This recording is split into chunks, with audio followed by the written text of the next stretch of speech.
सलाम एवरीबॉडी, मैं हूं डॉक्टर ज़िशान, मैं ईएनटी स्पेशलिस्ट हूं। आज मैं टॉन्सिल की सोजिश के बारे में बात करूंगा।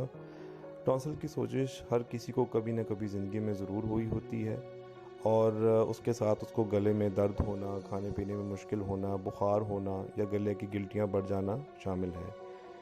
अच्छी बात यह है कि अमूमी तौर पर बहुत से टॉन्सिल जो हैं वो अद्वियात के साथ ठीक हो जाते हैं।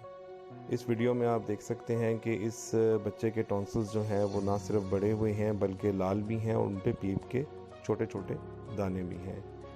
अच्छा, ये भी एक गलत ख्याल है कि टॉन्सिल निकालने से बच्चे की जो है वो कद बढ़ना शुरू हो जाता है या बच्चा जो है वो अपना वज़न बढ़ाता है।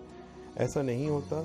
ऐसा सिर्फ उन बच्चों में होता है जिनमें टॉन्सिल इतने बड़े हों कि सांस में रुकावट कर रहे हों या फिर खाने पीने में रुकावट कर रहे हों। जी हाँ, उनमें टॉन्सिल का ऑपरेशन करने के बाद बच्चे की सेहत में ज़रूर बेहतरी आती है।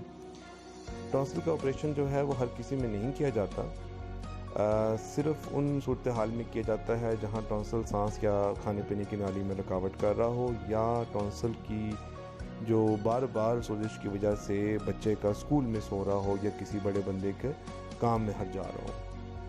टॉन्सिल का ऑपरेशन बहुत ही सादा ऑपरेशन है जो कि मुंह के ज़रिए किया जाता है और इसके अंदर जो है वो ये डायथर्मी यूज़ की जाती है। आज आप वीडियो में देख रहे हैं कि डायथर्मी इस्तेमाल होगी। डायथर्मी को ये आम जो हर्फ में लोग लेज़र का नाम देते हैं, जबकि ये लेज़र नहीं है। बेसिकली ये करंट से चलने वाली मशीन है जो कि टॉन्सिल काटने में आसानी पैदा करती है और खून भी कम से कम निकलता है। लेकिन इसके टॉन्सिल के ऑपरेशन के बाद बिल्कुल दर्द होती है, लेकिन कुछ 2 या 3 दिन दर्द होती है। बच्चों में दर्द ज़रा कम रहती है और बड़ों में थोड़ी ज़्यादा दिन रहती है, लेकिन बाद में ये ठीक हो जाती है। मुझे उम्मीद है आपको ये